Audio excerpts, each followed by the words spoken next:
வணக்கம், நான் உங்கள் ஆர்ஆர் கேபிட்டல் சதீஷ். இந்தியாவில் போன வாரம் பார்த்தீங்கன்னா ரிலையன்ஸ் குழும தலைவரோட பையனோட கல்யாணத்துக்கு முந்தைய அந்த ஃபங்க்ஷனை நீங்கள் கொஞ்சம் பார்த்துருப்பீங்க, எவ்வளோ ஆடம்பரமாக இருந்துச்சுன்னு சொல்லிட்டு. உள்ளூர்லேருந்து உலகம் முழுக்க இருக்கக்கூடிய எல்லா பிரபலங்களையும் உள்ளடக்கி இருந்துச்சு. உலகம் முழுக்க இருக்கக்கூடிய பிரபல நடிகர்களும் இதில் இருந்தது நம்ம பார்க்க முடிச்சு.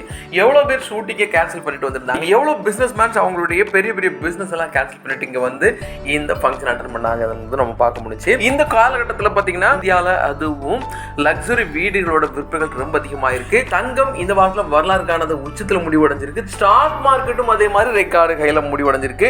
இந்த ராபிட் க்ரோத்தை பற்றி தான் இன்னைக்கு கொஞ்சம் டீட்டெயிலாக பார்க்கலாம்னு நினைக்கிறேன். பொதுவாகவே வசதியானவங்க திரும்ப திரும்ப வசதி ஆகிட்டு இருப்பாங்கிறது ஒரு எழுதப்படாத விதி. இதை எப்படி சொல்லலாம்னா, மணி மேக்ஸ் மணி, பணம் இருந்தால் மட்டும்தான் பணத்தை சேர்க்க முடியும்னு சொல்லுவாங்க இல்லையா, அது மாதிரி தான். ஏறத்தாழ 40 வருஷத்துக்கு முன்னால் தொடங்கப்பட்ட ரிலையன்ஸ் குழுமம், அதுவும் குறிப்பாக ரிலையன்ஸ் இண்டஸ்ட்ரீஸ் இன்னைக்கு எந்த அளவுக்கு உயர்ந்திருக்குன்னு நமக்கு தெரியும் இல்லையா. 20 லட்சம் கோடி ரூபாய் மார்க்கெட் கேபிடலேஷனோட இந்தியாவில் இருக்கக்கூடிய நிறுவனங்கள்ல முதல் நிறுவனமா இருக்குன்னு நமக்கு தெரியும் இல்லையா. அதனாலதான் அவ்வளவு ஆடம்பரமா செலவு பண்ணி இந்த கல்யாணத்தை நடத்திருக்காங்க.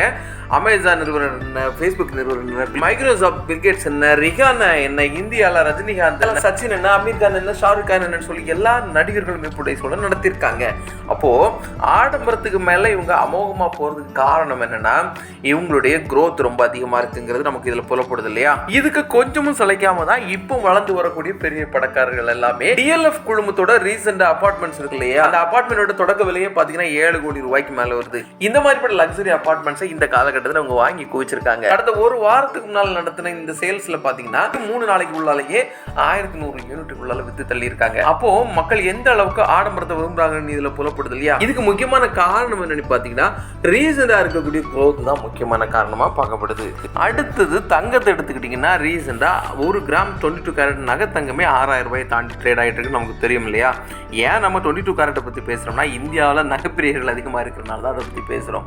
24 கேரட் வேலை அதை விட அதிகமாக இருக்குங்கிறது தெரியும். அப்போது ரீசெண்டாக தங்கம் வந்து அபரிதமாக ஏறிடுச்சு. இன்டர்நேஷனல் மார்க்கெட்டில் $2171 மேலே ட்ரேட் ஆகிட்டு இருக்கு அப்படின்னு சொன்னால் அதனுடைய நுகர்வும் அதிகமாக இருக்குது. இந்தியா போன்ற மக்கள் தொகை அதிகமான நாடுகளில் இதனுடைய நுகர்வு இன்னும் அதிகமாகவே இருந்துட்டு இருக்கு. அதனால தங்கத்தோட growth இன்னும் அதிகமாக தான் இருக்கும். அடுத்தது பார்த்தீங்கன்னா, இந்தியாவோட ஸ்டாக் மார்க்கெட்.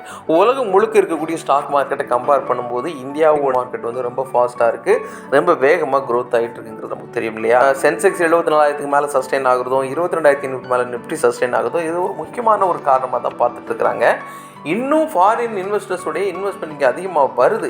இந்தியாவை இன்னும் அவங்க நம்புறாங்கிறது தான் இது காமிக்குது. இந்த 2024 வருஷத்துல ஜிடிபி மல்டிபிள் ஹையாக இருக்கும் அப்படிங்கிற மாதிரி ஒரு எக்ஸ்பெக்டேஷன் வேர்ல்டு வைடாக நம்பப்படுறது இல்லையா. அந்த எதிர்பார்ப்புக்கு கொஞ்சமும் சளைக்காம ராபிட் growth இங்கே இருக்குங்கிறதுனால தங்கமாக இருந்தாலும் சரி, வீடு விற்பனைகளாக இருந்தாலும் சரி, ஸ்டாக் மார்க்கெட்டாக இருந்தாலும் சரி, எக்கனாமியாக இருந்தாலும் சரி, ஒரு சேர ஒரே பாயிண்டில் வந்து க்ரோ ஆகிட்டு இருக்கிறதா இதை காமிக்குது. நெக்ஸ்ட் இந்தியா ஃபினான்ஷியலாக பயங்கரமான ராபிட் growthோட இருக்குங்கிறது இது மூலமாக தெரியுது. எல்லா செக்டாரும் சேர்ந்து ஒரு சேர வளர்றதுக்கு அதிகமான வாய்ப்பு இருக்குது. அதனால் மார்க்கெட்டை நல்லா தெரிஞ்சு புரிஞ்சு அதுக்கேற்றபடி உங்களோட டிசிஷன் நீங்கள் எடுத்து அதுக்கு தகுந்த மாதிரி இன்வெஸ்ட்மெண்ட் நீங்கள் மாற்றிக்கிட்டிங்கன்னா வர்ற காலத்தில் ரொம்ப பிரகாசமான growth உங்களுக்கு கிடைக்க வாய்ப்புகள் இருக்குது.